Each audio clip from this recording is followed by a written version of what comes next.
Agriculture में 4 product हैं and इनमें से जो सबसे पहला है इको हरियाली 3H2F फॉर्मूला। अब इको हरियाली 3H2F, 3H का मतलब क्या होता है फाइटर? 3F का मतलब देखिए आपका होता है ह्यूमिक ह्यूमिक एसिड होता है जिससे मॉइस्चर हमारे बॉडी में जो आपका खेत होता है उसमें आपका बढ़ता है, और F का मतलब होता है फ्यूमिक। तो ये आपके खेतों के जो मिट्टी होती है उसकी जरूरत होती है, तो इसी से हमारा ये प्रोडक्ट बना हुआ है। और इको हरियाली 3H2F फॉर्मूला एक ऐसा प्रोडक्ट है जो जनरली हम लोग यूज कर सकते हैं, कभी भी यूज कर सकते हैं। कुछ कुछ प्रोडक्ट आपको जनरल मिलेंगे, कुछ कुछ प्रोडक्ट ऐसे हैं जो पर्टिकुलर चीजों में ही यूज होता है। अब जैसे इको हरियाली हमारा ज्यादा मदद करता है बीजों की वृद्धि में, क्योंकि देखिए जो भी पौधा थोड़ा सा यंग होता है और जहां भी हम लोग बीज वगैरह लगाते हैं तो उसको सबसे ज्यादा जरूरी होता है मॉइस्चर की, नमी की मिट्टी में। तो ये जो आपका होता है ये ह्यूमिक को बढ़ाता है। मतलब आप कह लीजिए कि ह्यूमस का मतलब होता है जैसे पेड़ पौधे जब सड़ गल जाते हैं तो वो बनता है ह्यूमस, जिससे खेतों की उर्वरा शक्ति बढ़ती है। तो उससे क्या होता है, कोई भी बीज अगर उसमें लगेगा तो सही से ग्रोथ होता है। तो ये आपका इको हरियाली 3H2F फॉर्मूला बीजों की वृद्धि में बड़ा मदद करता है। और दूसरा चीज ये होता है कि जब बीज ग्रो हो रहा है, पौधा ग्रो हो रहा है, तो ये क्या करता है, उसके जड़ों को मजबूत भी करता है। इसके अलावा मिट्टी के अंदर जो पानी की क्षमता है उसको जब तक वो मिट्टी अब्सॉर्ब नहीं करेगा तब तक कोई फायदा ही नहीं है, क्योंकि पौधों के विकास के लिए या बीजों के बढ़ने के लिए प्रॉपर कंडीशन मिट्टी में होना चाहिए। तो उसके लिए हमारा ये यूज होता है। इको हरियाली को हम यूज कैसे करेंगे और कब करेंगे? तो देखिए इसके तरीके हैं यूज करने के बहुत सारे। जैसे इसका 1 एकड़ लैंड अगर किसी का है तो 250 ग्राम माफ कीजिएगा 500 ग्राम का एक पूरा पाउडर आता है इको हरियाली। तो 1 एकड़ जमीन में 500 ग्राम पाउडर पूरा यूज हो सकता है। और इसको अगर आप किसी के साथ मिक्स करके डालना चाहते हैं, जैसे मानिए मुझे पानी के साथ मिक्स करके डालना है, तो पानी के साथ जब हमें मिक्स करके डालना है खेतों में तो हम डाल सकते हैं। उसका फॉर्मूला अलग होता है कि 1 लीटर पानी है उसमें 2.5 ग्राम पाउडर हम मिक्स करेंगे। तो मतलब अगर 20 लीटर हमारा स्प्रे का टैंक होता है, उसमें अगर हमने 20 लीटर या 10 लीटर या 15 जितनी भी क्षमता है उतना पानी डाला, तो पर लीटर 2.5 ग्राम के अकॉर्डिंग पाउडर डाल देंगे और स्प्रे कर सकते हैं। इसको हम लोग खाद के साथ भी मिक्स कर सकते हैं। तो जितना आपकी खाद रिक्वायरमेंट है उसके साथ इसको मिक्स करके भी आप बीजों के ऊपर छिड़काव कर सकते हैं, फसलों के ऊपर डाल सकते हैं जब छोटे छोटे पौधे हैं। तो ये आपका इको हरियाली 3H2F फॉर्मूला एक कॉमन सा प्रोडक्ट है, सब्जी वगैरह जो भी कुछ है आराम से आप यूज करिए। अगला प्रोडक्ट है agro 90 non ionic silicon spreader. देखिए क्या होता है फाइटर कि हमारे खेतों में कई बार ऐसा होता है कि फसल तो उग रही है लेकिन फसल उगने के साथ साथ जो जड़ें होती हैं वो कमजोर सी हो जाती हैं और फिर फसल हमारे झुक से जाते हैं, और ये हमें देखने को मिलता है। तो अब कभी भी जब तेजी से हवा भी चलती है तो फसल झुक जाती है, इसका मतलब क्या है? इसका मतलब है कि जड़ें उतनी स्ट्रांग नहीं है। आपने देखा होगा कई बार आंधी में कोई पेड़ एकदम स्ट्रिक्ट खड़ा रहता है, कोई उखड़ जाता है। उखड़ गया मतलब वो जड़ें कमजोर है उसकी। तो सिलिकॉन कमी जिनके भी मिट्टी में होता है उनकी जड़ें, उनके आप कुछ भी फसल लगाओगे जड़ें कमजोर ही होंगी। तो हमें जो है उसको मजबूत करना है। तो जिनके खेतों में सिलिकॉन की कमी है उनको तो ये agro 90 non ionic silicon spreader डालना पड़ेगा। दूसरा इसका काम ये होता है कि आपका जो कीटनाशक है और उर्वरक होता है, इन दोनों को मिलाने में ये हमारी मदद करता है। तो उसको अगर मिलाना है तो आप इस एग्रो 90 के साथ मिक्स करके भी खेतों पे डाल सकते हैं। इसको हम स्प्रे करेंगे या मिट्टी पे या पौधों पे हम स्प्रे कर सकते हैं मिलाने के बाद। अब ये कैसे करेंगे इसका थोड़ा ध्यान देखिए, मात्रा का ध्यान रखना है। लोगों को क्या लगता है, मैं कहीं पे ट्रेनिंग में था किसी को बता रहा था तो उन लोग को ये कम लगता है। जैसे कीटनाशक उर्वरक जब हम मिलाते हैं तो उनको लगता है यार ये तो एग्रो 90 तो बहुत कम है, 0.5 ml पर लीटर, तो उनको कम लगता है, लेकिन ये ज्यादा है। आप अगर ज्यादा डोज में लोगे तो पत्तियों पे फिर वो जल जाते हैं, फसल खराब होने के रिस्क रहते हैं। तो इसलिए हमेशा याद रखिए कि जब भी आपको इस प्रोडक्ट को एग्रो 90 को स्प्रे करना हो 0.5 ml पर लीटर ही डालिए। 1 लीटर में 0.5 ml का मात्रा होना चाहिए। और यदि आपको मिट्टी में अप्लाई करना है मिट्टी में डालना है फसल लगाने से पहले, तो मिट्टी के लिए थोड़ा सा मात्रा बढ़ा लीजिए, 1.25 ml पर लीटर डाल दीजिए, इस प्रकार से कर लीजिए। तो ये हमारा agro 90 non ionic silicon spreader. Next होता है पीजीपीआर। पीजीपीआर क्या होता है?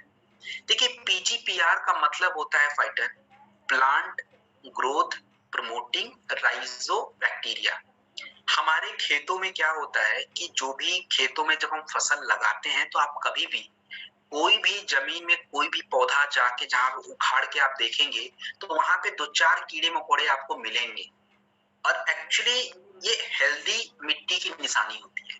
तो आजकल हम लोग इतने उर्वरक वगैरह डाल देते तो वो जो माइक्रो बैक्टीरिया होते हैं वो आपके मिट्टी से जा रहे हैं, और ये सबसे बड़ा नुकसान हमारे लिए, क्योंकि हम चाहे जितना मर्जी खेत में खाद डाल लें या कुछ भी डाल लें, अगर आपके खेत में कीड़े मकोड़े माइक्रो बैक्टीरिया नहीं है तो उसके पोषक तत्व जो आपके मिट्टी में है वो पौधों को नहीं मिलता है। और पीजीपीआर काम यही करता है कि आपके खेतों में ये क्या करता है फाइटर कि उन बैक्टीरिया को बढ़ाने का काम करता है, और जिससे क्या फायदा होता है कि जब आपने फसल में मिट्टी में पोषक तत्व डालोगे, चाहे फर्टिलाइजर, चाहे यूरिया, चाहे जिंक, चाहे कुछ भी, तो ये क्या होगा कि फसलों की जड़ों तक जाता है और जड़ों से भी पौधों को मिलता है, और पौधों को जब मिलेगा तो पौधों में विकास प्रॉपर रहेगा। और इससे क्या होता है कि फाइटर जिनके फूल वगैरह गिर जाते हैं, फल गिर जाते हैं, ये सब दिक्कत उनको नहीं आएगा। इसके अलावा जो होता है फाइटर, हमारे मिट्टी में स्ट्रेस हो जाता है। अब आप लोग सोच रहे होंगे यार मिट्टी में स्ट्रेस कैसे हो जाता है? तो भाई मिट्टी में भी स्ट्रेस होता है।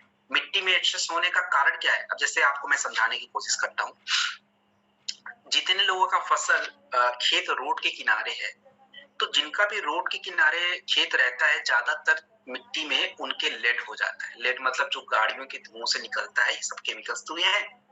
कई बार हमारा फसल ऐसे नदी नाले के किनारे होता है, तो उसमें अगर पोल्यूशन आएगा तो वही पानी आपके खेतों में, तो उसके वजह से पोल्यूशन आपके खेतों में पहुंच जाता है। बारिश का पानी आता तो कई सारे कचरा जमा करके लाता है, खेतों से होकर जाता है, उससे जमा हो जाता है। तो ये सब अनवांटेड चीजें आपके खेतों में जमा होती है, उसको स्ट्रेस बोला जाता है। तो पीजीपीआर क्या काम करता है? उस स्ट्रेस को एब्सॉर्ब करता है।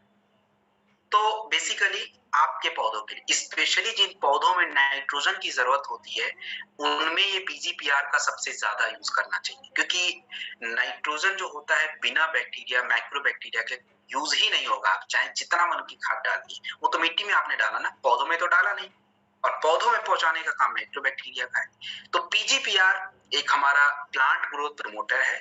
आप आराम से इसको स्प्रे कर सकते हैं, और स्प्रे करने का फॉर्मूला मैंने आपको बता दिया, पहले ही बताया कि अगर आपको पौधों के ऊपर स्प्रे करना है तो आपको 0.5 ml पर लीटर डालना है।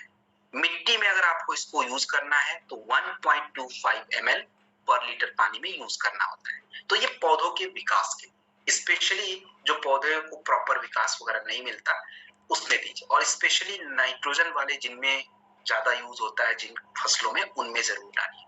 तो ये हमारा पीजीपीआर। इसके बाद जो है यूज अपना अगला प्रोडक्ट है फाइटर भूवीटा। भूवीटा क्या होता है? भूवीटा का मतलब ऐसे समझिए जैसे हम लोग के शरीर में हर तरह के विटामिन की जरूरत होती है, तो भूवीटा मिट्टी के सभी जरूरतों को पूरा करता है। मिट्टी की सभी जरूरतें क्या है? आप लोग जैसे मिट्टी में आप लोग ये जाने, कैल्शियम जान लिया, आयरन के बारे में जाना, थोड़ा सा हम लोग जनरली नाइट्रोजन, फास्फोरस, पोटेशियम, इन्हीं सब चीजों के बारे में ज्यादा यूज भी करते हैं। लेकिन भाई आपके मिट्टी में सेलेनियम की जरूरत होती है, मोलिब्डेनम की जरूरत होती है, कॉपर की जरूरत होती है, तो और भी मिनरल्स की जरूरत होती है, और ये मिट्टी में होने चाहिए। लेकिन हम खाली क्या डालते हैं? ज्यादातर वही खाली का। अब ये हमें हर बार क्यों डालना चाहिए? क्योंकि देखिए हर बार बारिश आता है, तो बारिश जब आता है तो मिट्टी का पहला लेयर बह जाता है, तो बह गया मतलब क्या?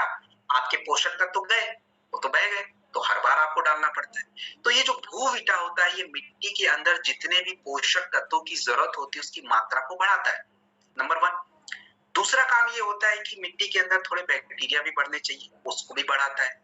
तीसरा काम क्या होता है कि जैसे हमारे पेट में एसिडिटी बढ़ जाती है, वैसे मिट्टी में भी क्या होता है कि नेचर बैलेंस होना चाहिए, उसकी एसिडिटी और उसकी भी बेसिसिटी बढ़नी नहीं चाहिए, पीएच बोलते हैं उसको।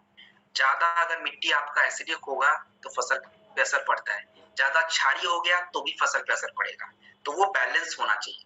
इसके अलावा जो है फाइटर, आपके मिट्टी में जो एक सड़े गले पदार्थ हो, जैसे सब्जी हम काटे उसको सड़ा दिए उसके खेतों में डाले, वो ऑर्गेनिक मैटर है तो नेचुरली बढ़ना चाहिए, तो वैदिक एग्रो उसको ही बढ़ाता है। तो ये वैदिक एग्रो भूविटा सॉइल कंडीशनर जो प्रोडक्ट होता है, ये सभी प्रकार के खेतों और फसलों में हमें चाहिए होता है। फसल लगाने से पहले, फसल लगाने से पहले जब हम अपने खेतों को तैयार करते हैं अगली फसल के लिए, मान लीजिए हमें कोई फसल लगाना है और लगाने से पहले जब हम खेतों की जुताई वगैरह करते हैं तभी ये भूविटा हमें चाहिए होता है। इसका कैसे यूज करना है? भूविटा को हम लोग 1 एकड़ जमीन के लिए 4 किलोग्राम यूज होता है। अब 1 एकड़ में कितना क्या होता है वो आपको देखना पड़ेगा। तो 4 केजी का जो पूरा एक पैकेट है 1 एकड़ जमीन में प्रॉपरली यूज हो जाता है और इसे खाद के साथ भी यूज कर सकते हैं। तो ये हमारा भूविटा वैदिक एग्रो भूविटा सॉइल कंडीशनर। तो ये मिट्टी की फर्टिलिटी को बढ़ाता है। आप सभी को पता है कि फाइटर आज हम लोग फर्टिलाइजर यूज करते हैं तो मिट्टी की उर्वरा शक्ति कम हो रही है। तो अगर अपने खेतों की फर्टिलाइजर को हमें कम करना है तो धीरे धीरे कम कर सकते हैं। स्टार्टिंग में तो नहीं, पर धीरे धीरे कम करते करते कम हो जाएगा। तो ये आपका भूविटा सॉइल कंडीशनर।